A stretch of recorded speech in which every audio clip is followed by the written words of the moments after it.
여러분은 최근에 편지를 쓰신 적이 있으신가요? 요즘에는 편지를 잘 안 쓰죠. 이메일이나 카톡이나 텔레그램이나 좋은 수단들이 있잖아요. 그래서 우리가 이 휴대폰에 붙들려 있는 것 같은데요. 최근에 어떤 분이 저에게 목사님은 휴대폰이 없어도 불안하십니까? 이렇게 묻더라고요. 그래서 여러분은 어떠십니까? 휴대폰이 없으면 불안할까요? 저는 그 자리에서 불안하지 않을 것 같습니다라고 대답은 했지만 집에 와서 곰곰이 생각해 보니까 엄청 불안하겠더라고요. 왜냐하면 아내와 가족 전화번호 외에는 아는 번호가 없고 또 모든 것을 휴대폰으로 소통하고 있으니까 이 휴대폰이 없으면 아주 불안하고 불편해진 세상입니다. 이처럼 편리하고 빠른 수단이 있다 보니까 사람들이 잊어가고 있는 것이 바로 편지입니다. 성경이 기록할 당시에 이 사람들과 소통하는 수단은 편지였습니다. 요한계시록도 사도 요한이 아시아에 있는 7교회에 기록한 편지입니다. 우리가 쓰던 편지 형식은 생각해 보시면 먼저 수신자를 기록하죠. 사랑하는 누구누구에게. 그리고 인사말을 적습니다. 잘 지내니? 이런 식으로요. 하고 싶은 말을 한 다음에 마지막에 발신자가 누구인지 밝히고 편지를 마무리하게 되죠. 그런데 이 요한계시록이 쓸 당시의 편지 습관은 우리와 반대였습니다. 먼저 발신자를 쓰고 그 다음에 수신자를 쓰고 인사말을 적습니다. 오늘 본문 4절에 보시면 발신자 요한은 수신자인 아시아에 있는 7교회에 편지를 적는데 특히 삼위일체 하나님의 이름으로 너희에게 은혜와 평강이 있기를 원한다고 인사말을 쓰고 있죠. 상황마다 인사말은 다를 수가 있습니다. 예를 들면 우리나라에서 식사하셨습니까? 라고 인사를 하잖아요. 지금은 굶어 죽는 사람이 없지만 과거에는 먹기 힘든 시절이 있었습니다. 밥은 잘 챙겨 드시고 있는지를 인사말로 묻는 것이죠. 현재 요한이 7교회를 향해서 은혜와 평강이 있기를 원한다는 것은 당시 교회와 성도들에게 은혜와 평강이 꼭 필요했다는 것을 알 수가 있습니다. 그렇다면 편지의 배경과 내용을 한번 살펴보죠. 발신자는 요한입니다. 편지를 쓴 당시에 요한은 반모섬에 유배되어 있었는데요. 반모섬은 저기 큰 원 왼쪽 편에 작은 원 하나가 있는데 바로 저기가 반모섬입니다. 그는 에베소에서 복음을 전하다가 90이 넘는 나이에 이렇게 반모섬으로 유배를 당했습니다. 보시다시피 반모섬은 아주 작고 황량한 섬입니다. 다른 사도들은 이미 순교를 당했고 요한은 홀로 저 섬에 갇혀서 7교회를 향해서 편지를 쓰고 있습니다. 수신자는 아시아에 있는 7교회입니다. 저기 큰 원 안에 있는 그 안에 7교회가 다 들어가 있는데 보시는 것처럼 저 아시아 지역의 교통이 저 지역이 아주 활발한 지역이었고요. 저 지역이 당시의 요충지였기 때문에 로마 제국의 행정구역으로 지정되었다고 합니다. 현재는 저곳이 이제 티르키의 서쪽 지역이죠. 요한은 에베소를 비롯해서 아시아에서 대표적인 7교회에 편지를 보내고 있는데요. 그러면 요한은 왜 7교회에 편지를 보냈을까요? 아시아 지역에는 적어도 10개 이상의 교회가 있었습니다. 골로새 교회도 있었고 히에라볼리 교회나 드로아 교회도 있었습니다. 그럼에도 요한이 7교회에 편지를 보내는 이유는 7이라는 완전수 때문입니다. 요한계시록에는 7이라는 숫자가 종종 등장합니다. 54번 정도 등장하게 되는데요. 많이 등장하죠. 7명, 7촛대, 7등불 등 7이라는 숫자는 완전성을 상징합니다. 즉 앞으로 등장하는 7교회는 이방인을 대표하는 교회들이고 실제로 이 편지를 읽어야 하는 대상은 모든 교회를 포함하고 있습니다. 그리고 7교회가 교통이 발달한 아시아의 그 핵심 지역이었기 때문에 이 7교회를 통해서 다른 교회들에게도 이 편지가 전달이 되었고, 실제로 이 편지를 교회마다 돌아가면서 읽었습니다. 요한은 인사말로 7교회 성도들에게 은혜와 평강이 있기를 원한다고 했습니다. 당시 로마는 전쟁을 통해서 큰 로마 제국을 만들고 싶어 했죠.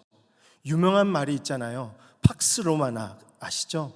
즉 전쟁과 폭력으로 로마의 평화를 이루고자 했었습니다. 그러니 이 식민지였던 백성들은 로마로부터 폭력과 착취를 당하였고 로마 황제를 숭배하도록 강요를 받았습니다. 당시 교회 성도들도 로마로부터 심한 착취와 고통과 환난을 겪고 있었는데요. 9절 말씀 한번 같이 보시면요. 나 요한은 너희 형제요 예수의 환난과 나라와 참음에 동참하는 자라. 하나님의 말씀과 예수를 증언하였으므로 말미암아 반모라 하는 섬에 있었더니, 요한도 이 성도들과 함께 환난과 고난에 동참하다가 반모 섬에 유배를 당했고, 혼자 섬에 떨어져 있으면서 모든 교회 성도들을 생각하며 편지를 적을 때 인사말을 적는데, 하나님이 주시는 은혜와 평강이 너희에게 있기를 원한다라는 것이었습니다. 사랑하는 성도 여러분, 이 은혜와 평강은 지금 누구로부터 오는 것입니까? 하나님이죠. 하나님께서 주시는 선물입니다. 하나님께서 성도들에게 내려주시는 위로와 회복입니다.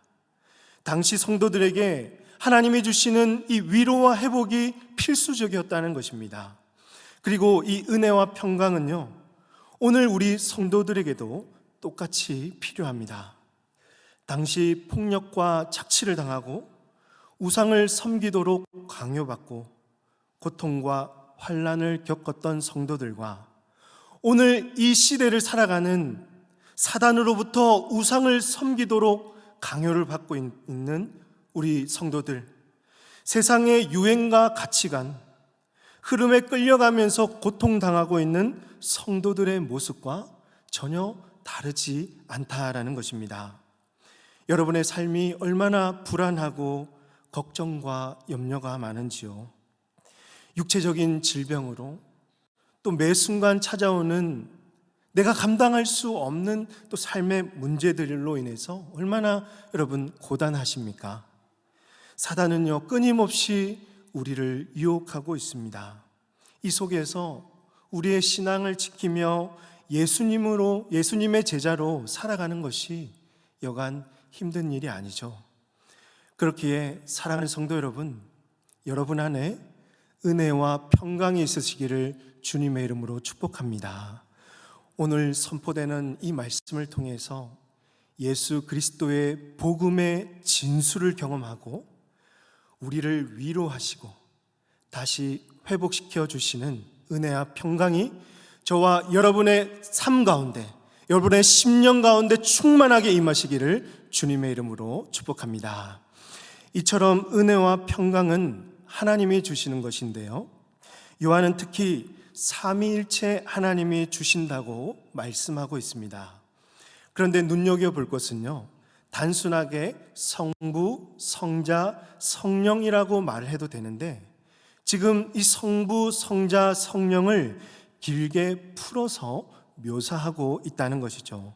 그 이유는 당시 성도들이 잘 알아듣게끔 충분히 와닿을 수 있도록 말씀하고 있다는 것인데요, 4절 다시 한번 보시면 요한은 아시아에 있는 7교회에 편지하노니 이제도 계시고 전에도 계셨고 장차 오실 이와라고 했습니다. 이제도 계시고 전에도 계셨고 장차 오실 이. 여기서 장차 오실 이라고 하니까 예수님을 생각하고 계시겠지만 성부 하나님을 가리킵니다. 출애굽기 3장 14절 말씀을 보시면 하나님은 모세에게 나는 스스로 있는 자니라, I am who I am, 이렇게 자신을 계시해 주셨는데 이 뜻은 하나님은 영원하신 분, 누군가에 의해서 만들어지신 분이 아니라 영원 전부터 스스로 자존하신 분이라는 뜻입니다. 이 이름을 풀어서 쓴 것이 이제도 계시고 전에도 계셨고 장차 오실이란 뜻인데요. 8절에 보시면 주 하나님이 이르시되 나는 알파와 오메가라, 처음과 끝이라는 말이죠. 이제도 있고 전에도 있었고 장차 올 자요 전능한 자라 하시더라. 즉 영원 전부터 스스로 계신 전능하신 분이라고 소개해주고 있습니다. 이 이름이 당시 성도들에게 왜 큰 위로를 주었을까요? 현재 이 성도들이 고난을 받고 있으며, 그렇지만 하나님은 절대 그들을 혼자 버려두지 않으시고 지금도 살아계셔서 그들과 함께 하시고 과거로부터 지금까지 역사를 이끌어 오셨고 앞으로도 역사를 이끌어 가실 분으로 알려주고 있기 때문입니다. 당시 로마가 세상을 지배하고 있었으므로 이 고통이 영원할 것 같고 마치 하나님은 존재하지 않으신 분으로 느껴졌을 수도 있습니다. 그때 하나님은 심판주로서 모든 악의 세력을 쓸어버리시고 백성들의 눈물을 닦아주기 위해서 현재 오고 계시는 하나님이심을 이 이름 속에서 드러내주고 있다는 것입니다. 그러면 4절을 이어서 보시면 그의 보좌 앞에 있는 일곱 영과라고 했습니다. 여기서 일곱 영은 누구를 가리킬까요? 문맥적으로 살펴봐도 성령을 가리키겠죠. 7이라는 숫자는 완전수를 상징한다고 했는데 이 일곱 영은 모든 것에 충만하시는 성령님, 전능하시고 무한하시며 어떤 문제도 능히 해결할 수 있으신 능력을 가지신 성령님을 가리킵니다. 그래서 성령님은 하나님의 보좌 앞에서 이 땅에 일어나는 모든 세상 일을 완전하게 살펴보시고 하나님의 뜻과 계획을 성취해 나가시는 것입니다. 당시 성도들은 약하고 무기력한 상황이었기에 완전하신 그 성령의 능력과 도우심을 구하면서 눈앞에 있는 그 현실과 어려움들을 이길 수가 있었을 것입니다. 세 번째로 5절에 보시면 또 충성된 증인으로 죽은 자들 가운데에서 먼저 나시고 땅의 임금들의 머리가 되신 예수 그리스도라고 했습니다. 여기서는 예수 그리스도를 바로 말씀하고 있죠. 충성된 증인이라면 목숨도 아끼지 않고 충성을 바친 증인을 가리키겠죠. 이런 의미에서 예수님이야말로 진정한 충성된 증인입니다. 예수님은 하나님을 증언하기 위해서 십자가에서 매달려 죽기까지 하셨죠. 사람들에게 온갖 조롱과 모욕을 받으셨고 로마 총독 빌라도에게 신문을 받으실 때에도 끝까지 하나님을 증언하셨습니다. 또 죽은 자들 가운데서 먼저 나셨다라고 했는데 예수님은 죽음을 이기시고 부활하심으로 부활의 첫 열매가 되셨습니다.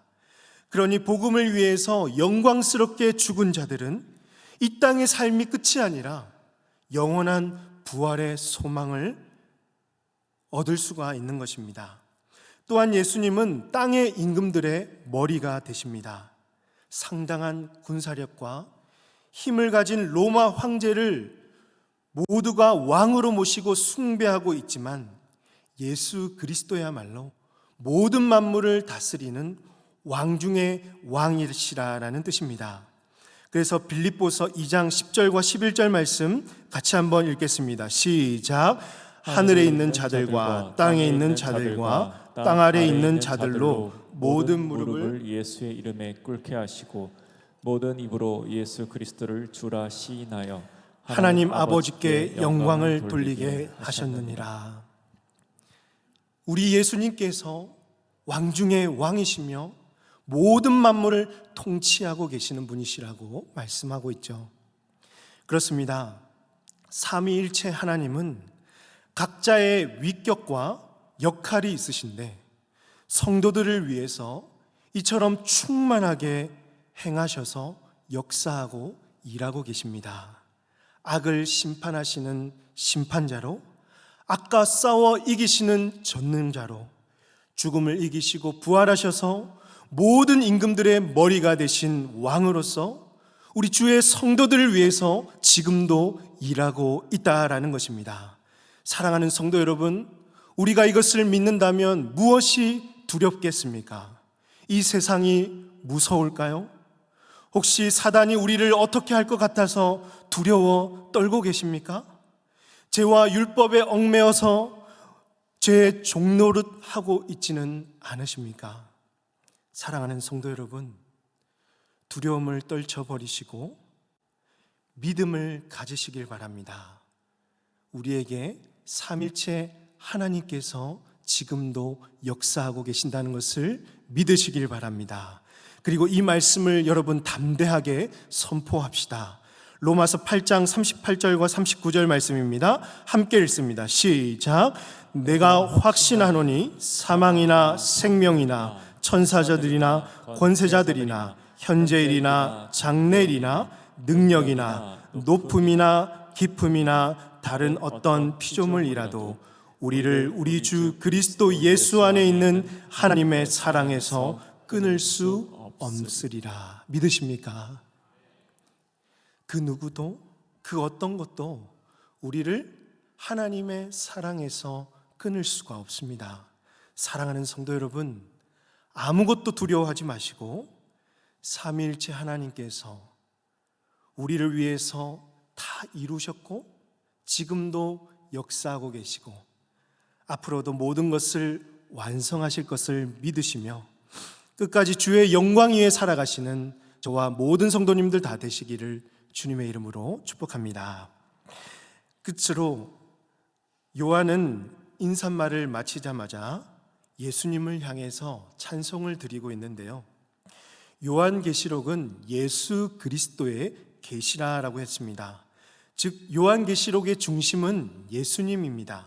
그래서 하나님을 소개할 때도 마지막에 예수님을 기록해 놓고 더욱 강조하고 있는 것인데요. 요한은 7교회, 곧 모든 교회가 이 찬송을 함께 부르며 영광 돌리기를 원하고 있습니다. 요한계시록 1장 5절 하반절부터 6절 말씀을 함께 읽습니다. 우리를 사랑하사 시작.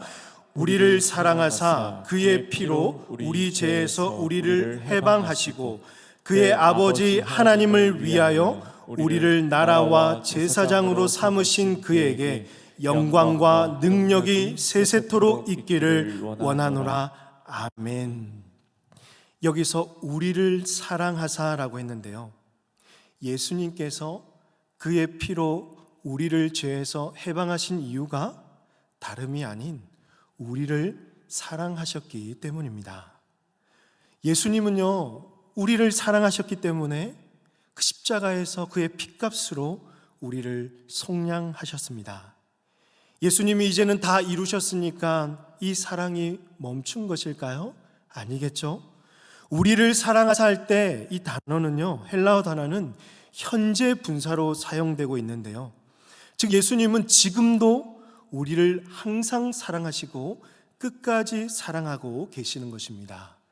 이 사랑에 힘입어 예수님을 믿는 자들은 저를 한번 따라하겠습니다. 죄에서 해방되었습니다.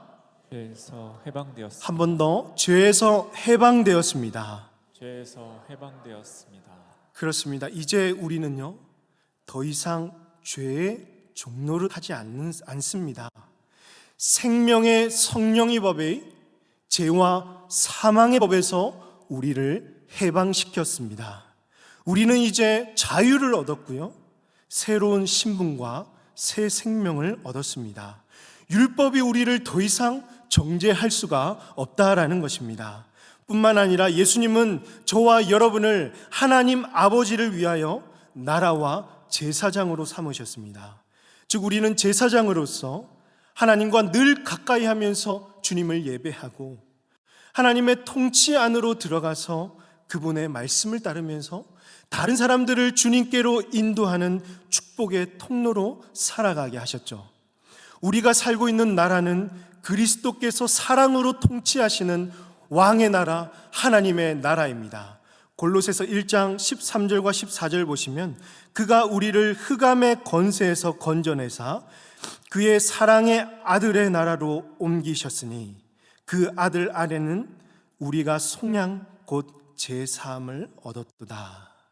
사랑하는 성도 여러분, 이것이 우리가 믿는 복음입니다.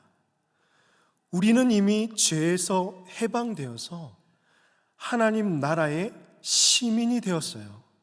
될 것이 아니라 이미 천국 시민으로 여러분 살아가고 있습니다. 이 얼마나 영광스러운 복음이며 이 얼마나 값진 승리의 소식입니까? 이것을 우리는 확신하며 우리 삶의 증거가 나타나야 한다라는 것입니다. 결론적으로 나에게 이 복음이 있다면 예수님을 찬양하며 예배하는 삶을 살아야 합니다. 우리를 사랑하사 그의 피로 우리를 죄에서 해방하시고 아버지 하나님을 위하여 우리를 나라와 제사장으로 삼으신 주, 영광과 능력이 세세토록 우리 아버지에게 있기를 원한다는 그 말씀, 그 찬양, 예수님의 사랑을 얻어 죄에서 해방된 자라면, 모든 교회 성도라면 모두가 불러야 될 찬송이라는 것입니다. 여러분, 찬송으로 하나님께 영광 돌리시길 바랍니다. 죄로부터 해방된 두 번째로, 죄로부터 해방된 승리자의 삶을 살아야 합니다. 우리는 이미 죄와 죽음을 이기신 예수님으로부터 부활의 소망을 얻은 자들이에요. 우리는 죄에서 해방되었습니다. 우리는 더 이상 죄의 노예로 살아갈 이유가 없습니다. 이 승리의 복음을 우리가 가졌기 때문에 날마다 믿음으로 승리를 증거하며 승리자의 삶을 살아가시길 바랍니다. 세 번째로, 예수님께 감사하며 사랑하는 삶을 살아야 하겠습니다. 예수님의 모든 행동의 근원은 여러분 사랑이었습니다. 우리를 사랑하셨기 때문에 그의 생명도 내어주셨고, 우리를 사랑하셨기 때문에 나라와 제사장으로 삼아주셨습니다. 지금도 예수님은 우리를 여전히 사랑하고 계시죠. 우리는 이 사랑에 빚진 자입니다. 여러분, 빚진 자답게 예수님께 늘 감사하고 예수님을 한없이 사랑하시기 바랍니다. 그리고 사랑의 일꾼이 되셔서 이 사랑이 필요한 곳으로 가서 예수님의 사랑을 전하고 마음껏 이 사랑을 흘려보내시는 저와 우리 복된 모든 성도님들 다 되시기를 주님의 이름으로 축복합니다. 이 시간에 우리 함께 찬양하겠습니다. 지금 부를 찬양은요, 제가 중학교 때 피아노 앞에서 그렇게 눈물을 흘리면서 불렀던 찬양인데, 그때 당시에는 그냥 곡조가 좋아서 불렀지만 오늘 이 말씀을 준비하면서 이 찬양이 생각이 났습니다. 그리고 우리가 가진 복음이 얼마나 영광스럽고 승리의 복음인지를 다시 한 번 더 깨닫게 되면서 이 찬양이 가슴에서 계속 울리는 순간들이 있었습니다. 함께 우리가 이 승리의 복음을 가진 자로서 이 영광스러운 찬양을 주님께 올려드릴 수 있기를 바랍니다. 함께 찬양하겠습니다. 우리를 사랑하사 그의 피로 우리를 죄에서 해방하시고 아버지 하나님을 위하여 우리를 나라와 제사장으로 삼으신 주. 한 번 더 찬양하겠습니다. 우리를 사랑하사 그의 피로 우리를 죄에서 해방하시고 아버지 하나님을 위하여 우리를 나라와 제사장으로 삼으신 주. 영광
고백합니다. 우리를 사랑하사 그의 피로, 우리를 사랑하사 그의 피로 우리를 죄에서 해방하시고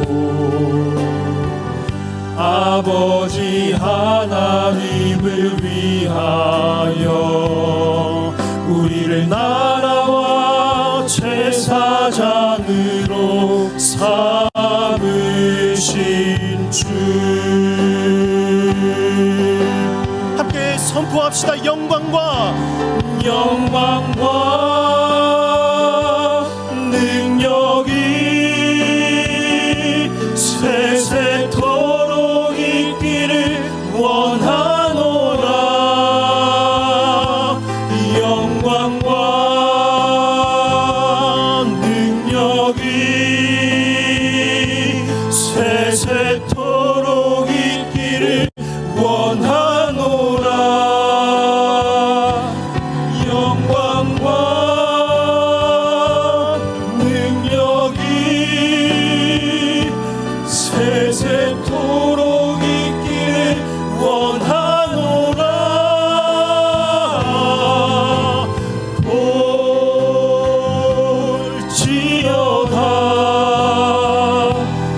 주가 그를 타고 영광과 능력이 영광과 능력이 세세토록 있기를 원하노라. 영광과 능력이 세세토록 있기를 원하노라. 영광과 능력이 세세토록 있기를 원하노라.